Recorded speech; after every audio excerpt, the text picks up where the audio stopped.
One of the things that they asked me to talk about is some career advice, for those of you who are interested in advancing your career, whether it be in international banking or business like I did.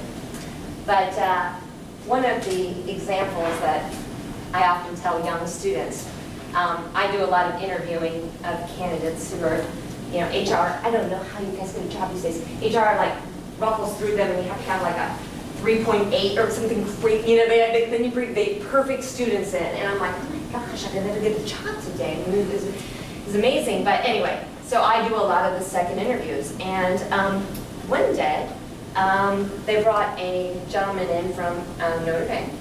And he had a very impressive resume. He was an international business major. And I'm looking through his resume. And I said to him, I said, oh, did you get a chance to go overseas? Because, I'm a geek about that stuff. I want somebody who studied overseas and, an international business major. And he goes, no, I didn't have the opportunity to do that because of football. I'm like, oh, wow.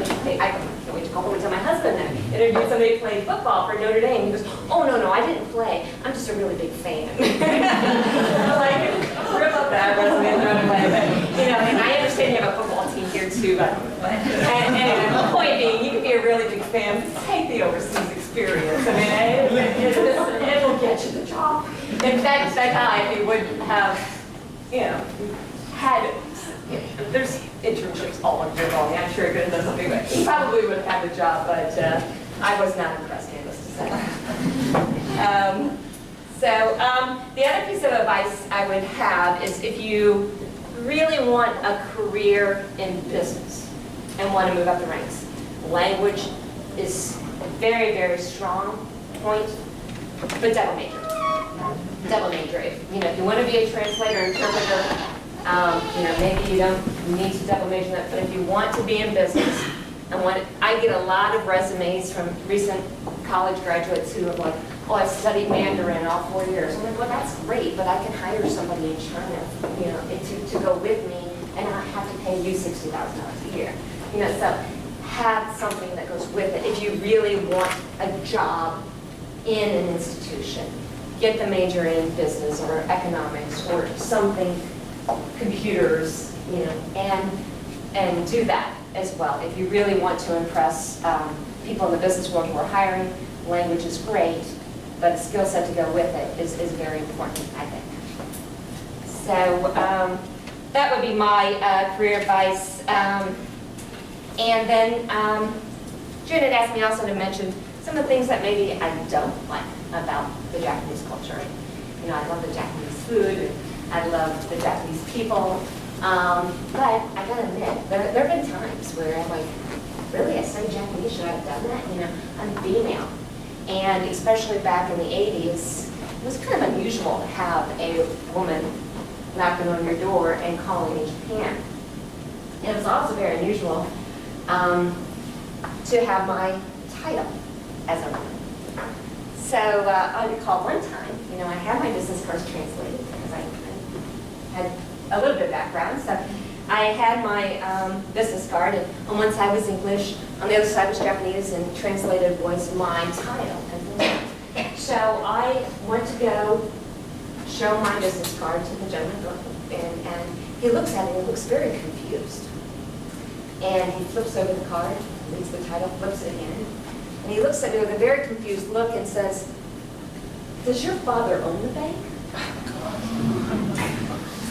And your natural instinct in that situation is to rip out your resume, but let me show you, let me go through, I got an MBA, I got a CTP, let me tell you, I studied Japanese for 3 years, I was a cruising trader. You want to go through and point out your resume. It was very insulting if you let it. But it wasn't insulting. It's just a cultural difference. So the best way to handle those situations, I think, is with humor. So I just giggled and said, well, if my father owned the bank, I wouldn't have to work. And just left it at that. And then I came home and I told my brother-in-law, who's much quicker on his feet than I am, he said, you know what you should have said? You should have said, no, my mother does. So